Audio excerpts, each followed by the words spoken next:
Alright, this time we're going to take apart another functioning house so we can see how to fix it if you have one that's broken. This is the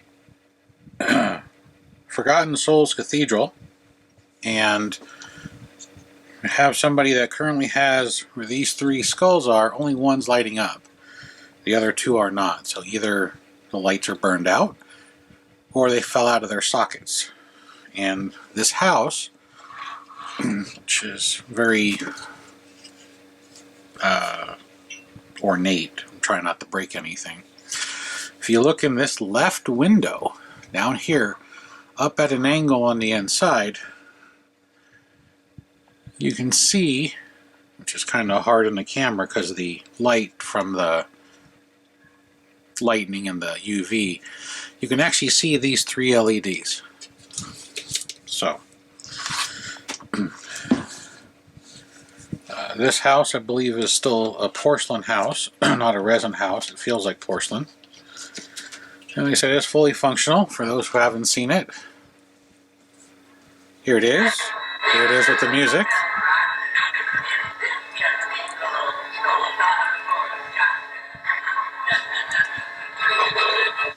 So,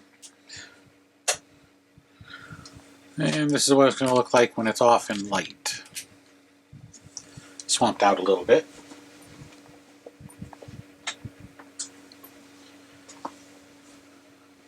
There we go. So, we're going to see what we can do about getting access inside. Like most Lemax houses, it's going to be from the bottom. This is, you would think, something that, because of its size, you might have some access in the back, but no, it's solid. First thing, unplug it. I'm sure most people who do try to fix these on their own don't have it plugged in. Untangle the cord. Get out of the way.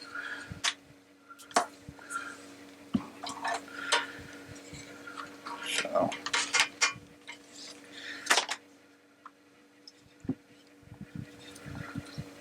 and like all of them, we got to remove the rubber mat. This rubber mat's stuck down really well. So, need to find something to separate it.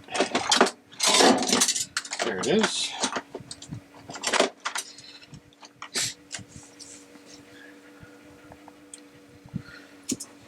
There we go.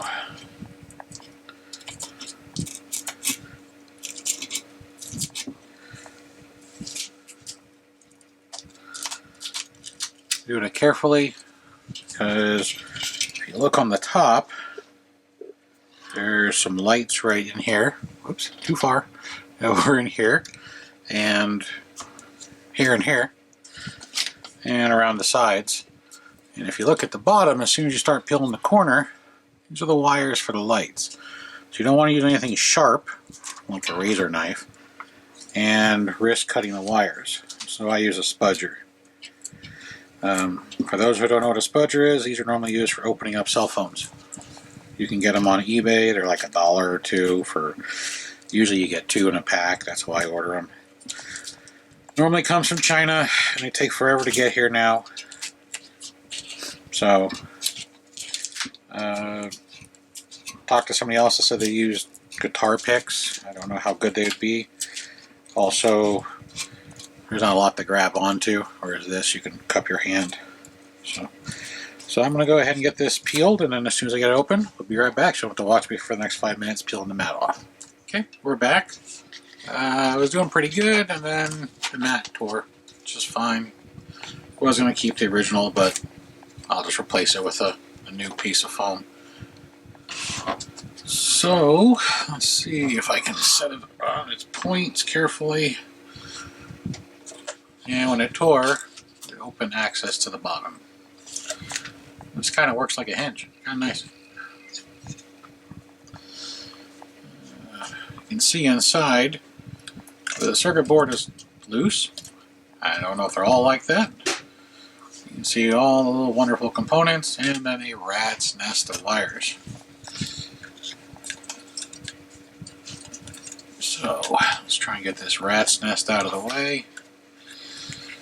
We'll unplug the speaker just to allow the board a little more slack.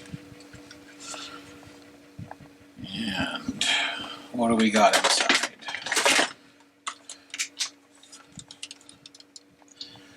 There are 3 LEDs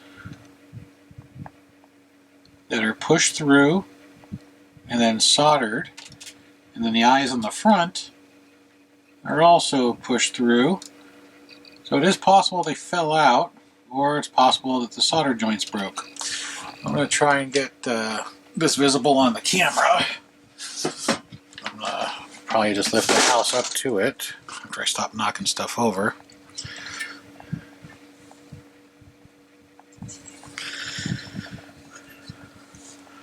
And we're going to get some light. Actually, let's see. There's light right here. No, that light's not going to work.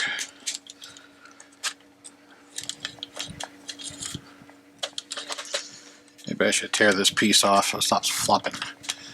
Alright, if you can tell as best as possible, that black disc with the wires coming out, there's 3 LEDs. The 3 LEDs are soldered in the central point, which is probably going to be the ground. I can double check it with power. And then each of the other hot legs are connected to 3 individual wires. And they're pushed in to a black housing. And I can't tell if it's glue or if it's just solder residue. But if it's a tight fit, you don't have to glue them in. They'll fit tight into that housing. So it's very possible that the person that has an issue with theirs is wires may have actually broke versus the lights falling out. Or the LEDs are burned out, which is also a possibility. So, they are replaceable. I'm going to go ahead and give it power. There'll be no noise because disconnected that speaker. Move the chair. And we're going to kill some of the lights so we can get a better look inside. And you can see the lights changing and flickering going from each one. So, let's pull out a meter. It can't stand on its own, so I have to hold it with my hand. The spires are all different heights. Should have probably had this pulled out in advance. Such is life. I'm going to move it over. We can all see this together.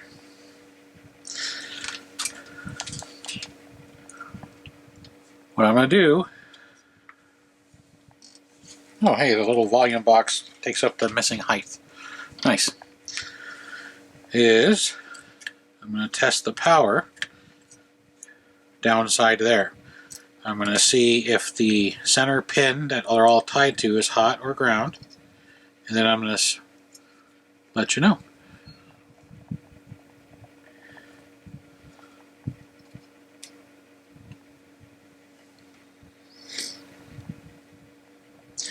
Okay, the center pin is actually hot. So the center pin that's all tied together is actually the positive side. So I was wrong, I was backwards. And then the outer pins are the negatives. So it's using a negative for a switch. And this is the wonderful little circuit board. You have your blob chip, which is the brains. Then you have your transistors with resistors all around them to control the flashing lights, the pulsating lights. Basically, they're on-off switches. And then you have probably your timing chip that tells it what to do.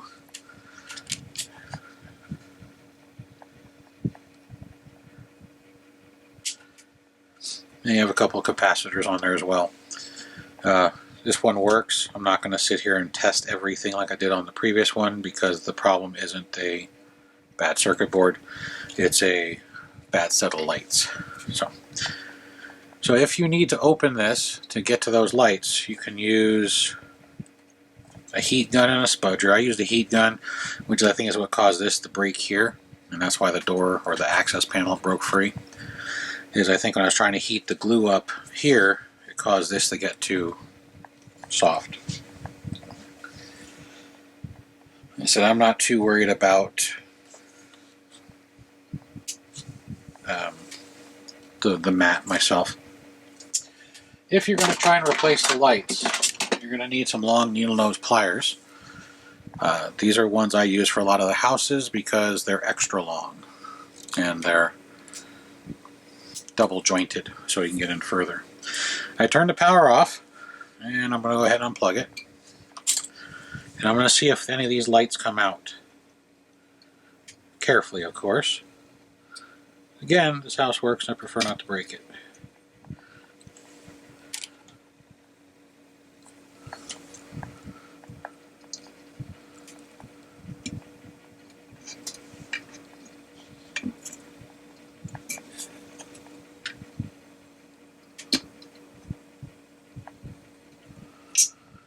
No, they're in there pretty tight, so I wouldn't pull them out unless they don't work, because you're going to break them.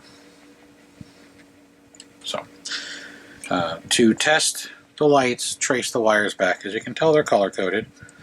We got black and white, which the black and whites all go to the same area, so they're probably the strobe lights or the green lights on the outside. We got yellow, green, green and white. The wires that go down to the 3 lights on the bottom are gray, yellow, black, and white. And the hot is the yellow, the gray, white, and black are the grounds. So you can actually trace this loom up, which is right here, to the circuit board, which they connect here, here, do something pointy, make it easier, get a little bit more light. So this is the loom for those 3 lights, and there's 4 wires. The white wire is here, the gray wire is here, the yellow wire is up here by the red wire. Actually, they're soldered together, which the red wire goes over to the red LEDs that are the eyes on the door. And then the black wire is right next to the gray wire right here. So these are your hots, and these are the ground switches that come back.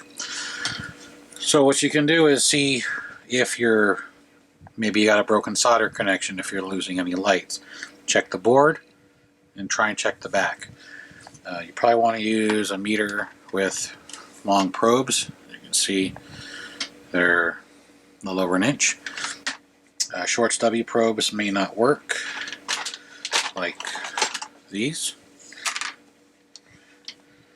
They're slightly smaller.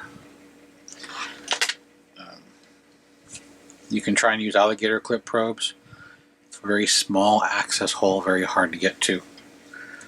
The red eye LEDs, which are in the door, if you remember at the beginning of the video where I had it laying on its back, they are actually pushed all the way through. One of them looks like they actually just shove the wires through from the other side, which means the lights are inside the black housing. The housings do have hot melt glue around them, so there is a chance that if you can't access it with your hand because this hole is very small, let's see how small it is. It's about 2 7/8, a little less, by maybe 3 3/4. It's really hard to get your hand in there.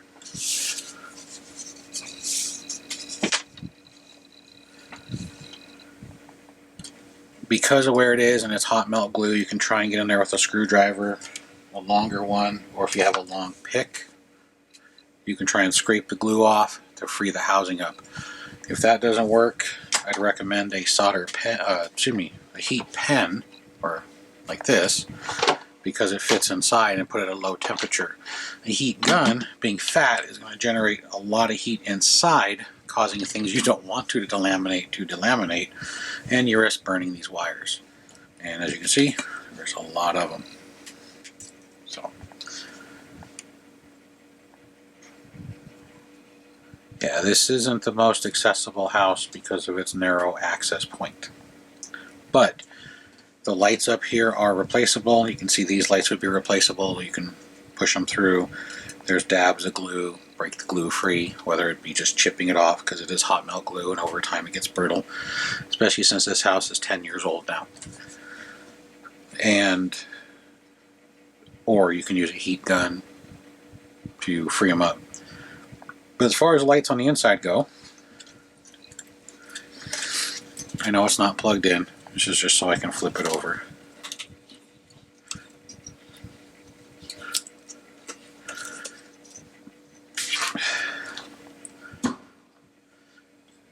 And if you look closely, right in here, see if I can zoom in a little.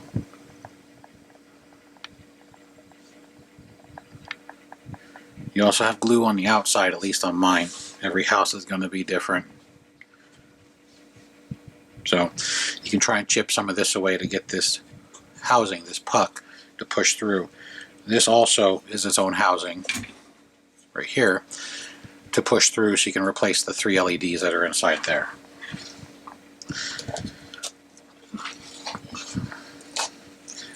And then if you saw those wires going into the holes, it's for that LED and that LED, which are glued on the top, so you can break them free if they burn out and push them through, solder the new LED in, and then feed it through on its wire. Let's zoom out.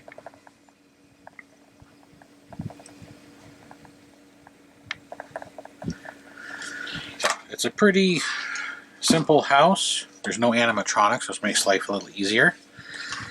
Set it back on its top, and I use this under the short spire, and she stands up, which is absolutely amazing that that is the right width.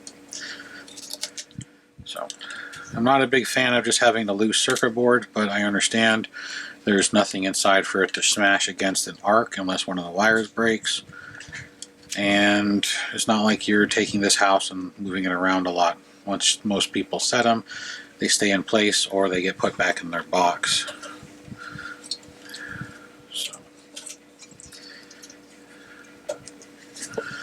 So that's it. So I'm going to go ahead and clean the rest of this off. Repair the pad. Replace it actually with a new one. Put it back in display. Hopefully that helps give you an idea how to access it and potential ways to repair it if you have one that is not functional. Burned out lights, not functional. You also saw where the speaker is, so if you're not having good volume, it's crackly, how and where to replace your speaker at. Or it could be the volume knob is just dirty. Open it up and clean it. Rubbing alcohol, isopropyl, 70% or higher. I prefer 91 to 99% with a Q-tip.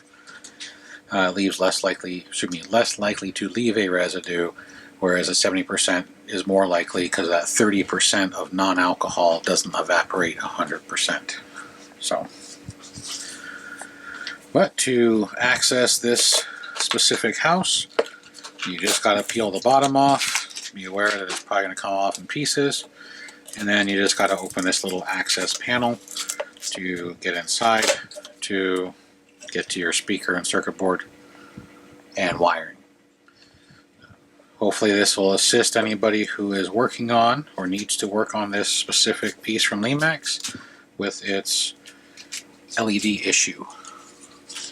Because that's the only reason that I can see would be to open it is for LED malfunction, or you need to replace that speaker. Other than that, thanks for watching. Get you some more how-to videos as we can.